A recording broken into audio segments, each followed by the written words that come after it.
Hello and welcome to NAFDAC and Your Health, your invaluable source of information about NAFDAC's relentless efforts at safeguarding the health of the nation. My name is Tosin Omolaja. Every year, in June, the World Food Safety Day has been celebrated to draw attention and inspire action to help prevent, detect, and manage foodborne risks, contributing to food security, human health, economic prosperity, agriculture, market access, tourism, and sustainable development. The theme, for this year is food safety, everyone's business.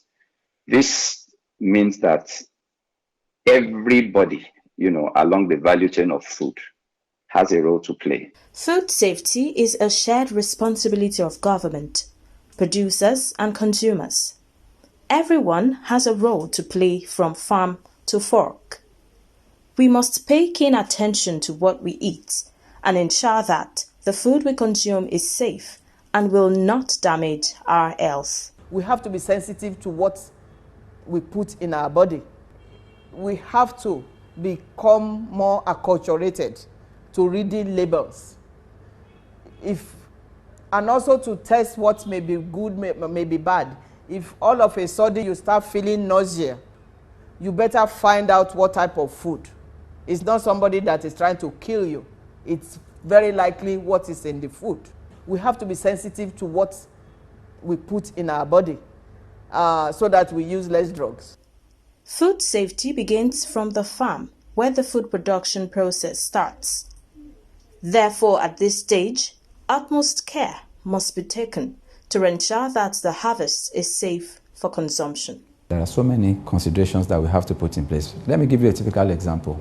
If you want vegetables, let me just say vegetables for instance, and you decide to use human feces, I'm sorry to use that, as manure. You say, this thing will make this thing fertile, and you go and put it. Of course, you are contaminating that particular farm. By the time you are harvesting the vegetable, because of all the feces and all the kind of things you put on the farm, you could be having a lot of salmonella, E. coli, and all that on the vegetables. Do you understand? So, good practices have to start from the beginning to the end, from the human beings that are actually planting the food, harvesting it, and then taking it from where you harvested it to the processing point. The health status of the food processor is a very important factor in food hygiene. First and foremost, the person must be healthy, free from communicable diseases. Hygiene involves cleanliness, sanitation, and tidiness of the environment. So wherever you want to produce food must be clean, must be tidy, and must be well kept. The need for food safety and hygiene has become extremely important, especially now that the world, and indeed Nigeria, is battling the scourge of coronavirus. More than ever before, we must take seriously the quality of what we eat, and NAFDAC has taken that bull by the horn to ensure the food we eat in Nigeria is safe and wholesome. Currently, the coronavirus is novel, meaning it is new, and a lot of research is going on to understand this virus. Okay, our role is to ensure that food is safe and nutritious, and that is why we carry out regulation. The functions of NAFDAC, our regulatory activities and functions, require that we look at what food is available and if they are safe for consumption, and then if they provide the required nutrition. We expect that any food that is presented to consumers to eat is honestly presented. And when we say honestly presented, is that you do not present something and claim it is not what it is. For instance, you cannot present a food that is loaded with carbohydrate and say this food is rich in protein or fats or whatever other nutrients that the body may need. So we check to make sure that the food is correctly labeled. We ensure that it is safe we ensure that it is honestly presented to the public and to the consumer. Then to people who actually produce the food, all food is sourced from nature, from agriculture, production, whether it is farming, whether you're producing animals or you're producing fish, aquaculture or whatever it is, it's all production. So the Federal Ministry of Agriculture, through all the other all the other stakeholders, will ensure that food producers adopt the best practices. There is something we call good agricultural practices. You have to ensure that whatever food you are growing it in a safe way, such that when the consumers are actually having access to this food, they are eating food that does not contain any contaminants or anything that will cause injury to health. We consume food to stay alive. So it will be really bad when you consume food when you eat food and then it brings about illness. So this is what we need to guide against. Then also, we want the food business operators, anybody that delivers food to people, whether you produce it, whether you package it, or you manufacture from other sources, from other raw materials. We expect that everybody will play a role and make sure that whatever they are doing, they are making sure it is safe for consumption, because human beings are going to consume these things, even if it is animals. Whatever you produce for an animal, a food animal, that will eventually, be processed into food, whether it is beef or fish or lamb or whatever type of, thing you are producing. As long as it is still going to be consumed by human beings, you really have to be careful, because some of the things that you give to the animals, if you give cattle, you think this is an animal, it can just survive. It will eat, it can consume some of these things and store, some of these dangerous components of whatever you have fed the animal with in some of the parts of the body, some of the body tissue. And by the time we slaughter them and eat them, some of these contaminants will enter into the human food chain, and we eventually consume these things, and then they bring about ill health, at some time, during our lifetime. So we want to encourage all food business operators to ensure that all the best practices are adopted to ensure that whatever food is coming out of the facility is well produced and safe for consumption. All precautions must have been put in place. And there is something we actually refer to in food safety, which is a very, very basic. It's called hazard analysis and critical control points. We expect you to be able to put that system in place in all food business premises, so that you will ensure that you're able to eliminate everything that could be hazardous, and cause harm from the food chain and from the food you are actually producing. Then for consumers, we think consumers should also, every consumer has a role to play also, because if you take food, you have to make sure that you eat that food in a safe way, okay? Eat it safe and make sure that you follow all the guidance and, instructions that are usually associated with any food package, and make sure it is properly followed. For instance, you go to buy fish or chicken or beef, and you keep it outside refrigeration for several hours. Spoilage will set in, and after several hours, even if you go to cook it, you will actually already consuming something that has gone through some degree of spoilage. So we expect consumers to also play a role and ensure that every precaution that is required is taken to make sure that whatever food they are handling or they are trying to process or they've gone to purchase is properly handled and properly stored and properly processed also before it is consumed. At a time like this, when the world is reeling under the pangs of the coronavirus pandemic, a lot of caution must be paid to what is eating to help boost our chances of maintaining good health status, especially for those who have underlying health conditions, such as hypertension and other cardiovascular diseases. Salt, therefore, is one major consumable that we must be wary of. We're not sensitive to low salt in our diet. The saltier, the sweeter it is, the more pleasant and so on. Our people think that when you cook for your husband, you put a lot of Maggi or whatever seasoning that the husband will like it and will eat more, the husband will die faster. So that is the education we need to give to our people, that there is nothing wrong in using seasoning. It is that we have to reduce the level. Salt is a big concern, especially when it's in excess, because it contributes to high blood pressure.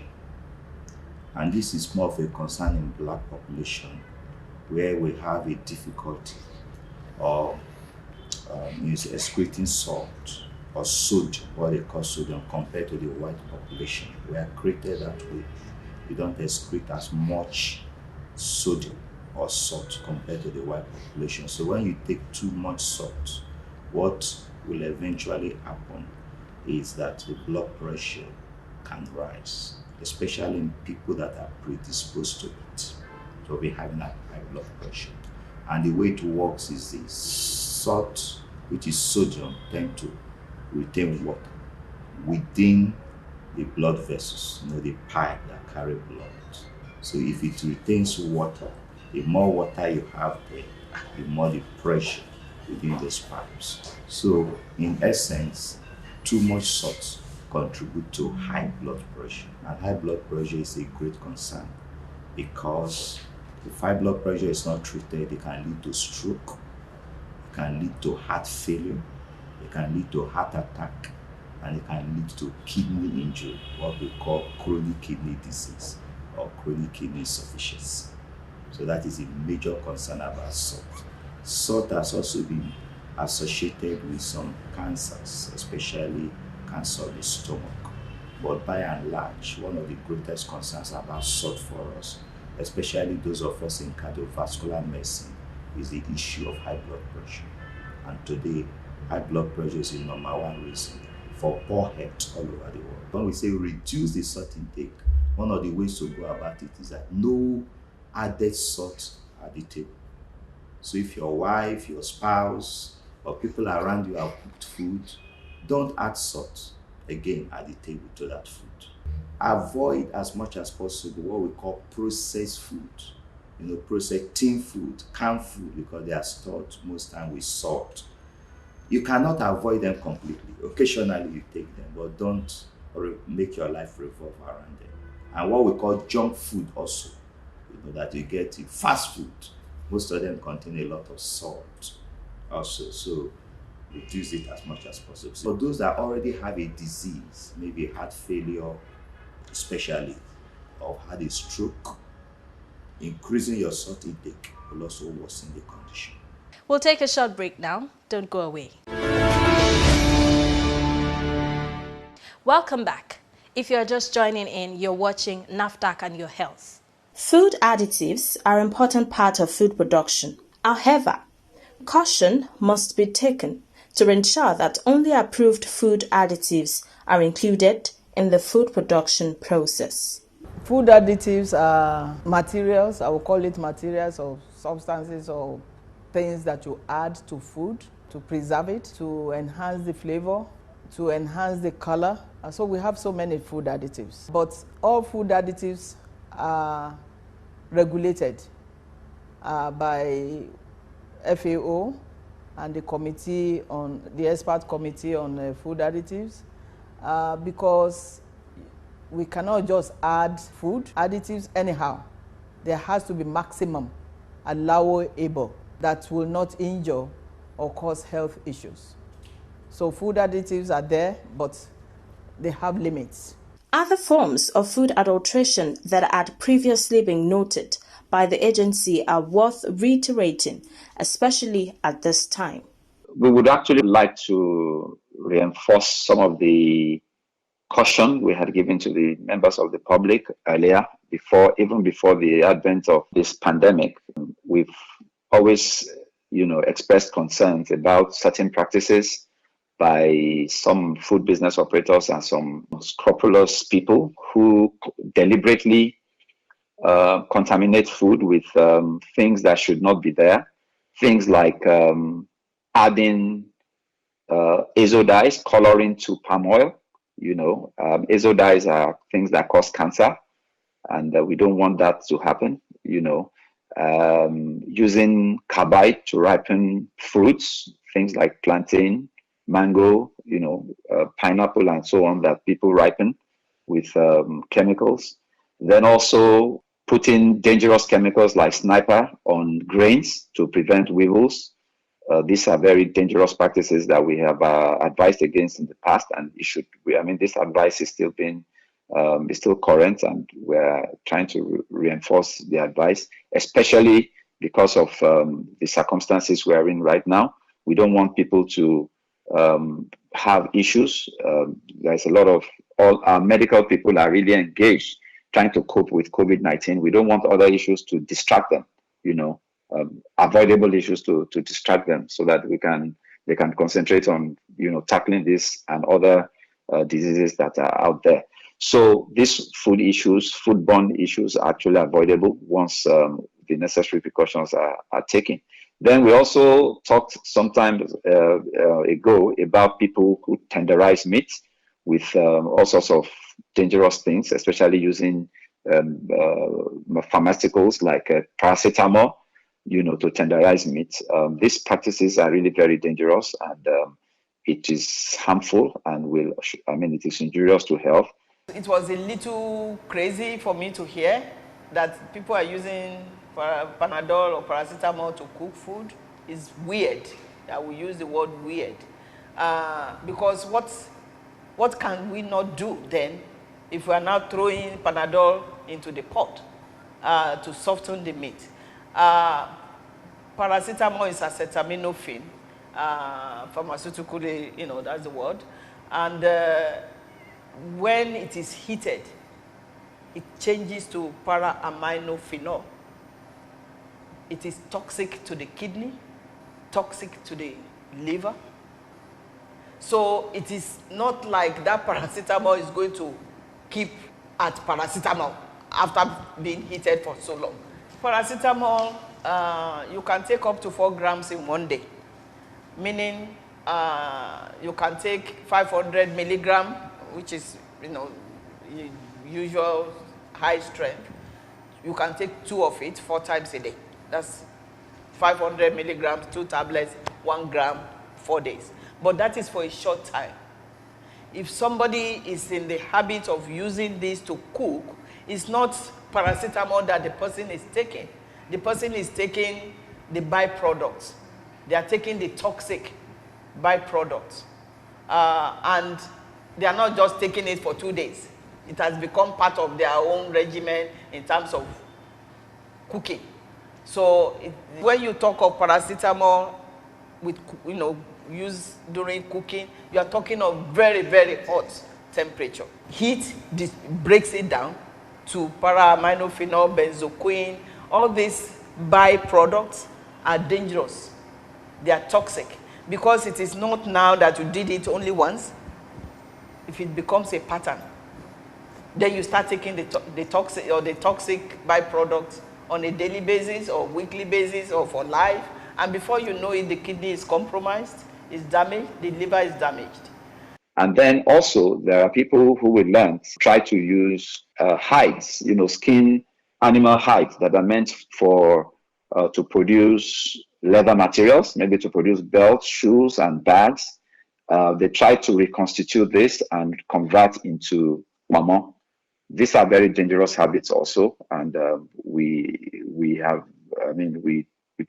discourage this kind of practice, that people should not, adulterate this product. These food products with, with these chemicals. Anything that is meant to be used for leather or as leather for shoe or bags has already been taken out of the food line. So you cannot bring it back into the food line, because there are so many chemicals that are not food grade that would have been applied onto that product or to the skin or to the hides, and trying to bring it back into the food chain will be very, very injurious to health. There are certain deficiencies in Nigeria that has led the government to mandate that food producers fortify certain foods with specific vitamins and minerals. Now, more than ever before, Nigerians will do well to ensure they insist on buying only fortified food. in Nigeria, vegetable oil must be fortified with vitamin A. Please, we need to take note of that, and we encourage everyone to please insist that when they are purchasing vegetable oil or flour or sugar or salt, they have the required fortificants. Salt must contain iodine, and then flour, sugar, and oil must contain vitamin A and some other fortificants. Okay, but the most important that we're highlighting here is vitamin A and the iodine, which should be in salt. Vitamin A must be in vegetable oil, and it must be in sugar. Iron must be in flour, for instance. There are other components that must be there. So we're advising that the general public should please insist on only those approved products that contain the required fortificants. If we insist and we only purchase those things, I mean, the specifications that I've highlighted, those who bring in the unapproved ones or the ones that are not adequately fortified will go out of business, or they will go and change their formulation and make sure that they produce what the public wants or what the consumers want. Okay, so it is what we demand for that people will, I mean, that producers will bring. So if we continue to purchase, whether it is, I mean, even if it is not fortified, it will be difficult for us to take these things out of the unfortified ones out of circulation. But why do we need fortified foods? We need fortified foods because in Nigeria, we have a problem of malnutrition because of the kind of, sometimes our diet may not be balanced, and some of these nutrients, micronutrients, may not always be available in most of the food. So the federal government looked at it through the WHO and other stakeholders that let us look at certain foods that people take at least every day and add these fortificants, these micronutrients. At least in a day, somebody might take sugar or might take vegetable oil or might take some other things. So at least you will have access to some of these micronutrients, and then your body will get, at least something, for the period as required. So that is the essence of fortification, and these micronutrients are actually very necessary to keep our systems running and to ensure that we are healthy, and especially, more importantly, in children. If children are not properly fed, they don't develop optimally. And what I mean by not developing optimally is that some of them may not even become as intelligent. Their brain will not develop as much as it should. So they will not be able to comprehend very well in school, and then they become dullards and they will not be able to achieve their potentials in the future. So in order to avoid this, it is advised that let us give very good nutrition right from start to as long as we are alive, so that we will be able to function properly. If a child lacks those micronutrients at the formative stages, when the things are forming, stunting will set in, and there is nothing you can do to reverse it, because the child would have been fully formed and all the things would have been fully formed at a point when, to such an extent that it will not be reversible. So to avoid this, we encourage balanced diet, and that people should take those micronutrients, should have access to these micronutrients, which are being provided through the National Fortification Program. This is where we draw the curtains today on the program. Join us again next week for another enlightening edition. In the meantime, if you have questions, comments, or inquiries, we'd love to hear from you. Remember, safeguarding the health of the nation is our collective responsibility. So if you have information about fake and unwholesome food and drugs or activities that create them, kindly reach out to NAFDAC. You can reach NAFDAC via toll-free numbers. For inquiries, call 0700 162 3322. For complaints, please call 0800 162 3322 or email nafdac@nafdac.gov.ng. Till next week, stay safe.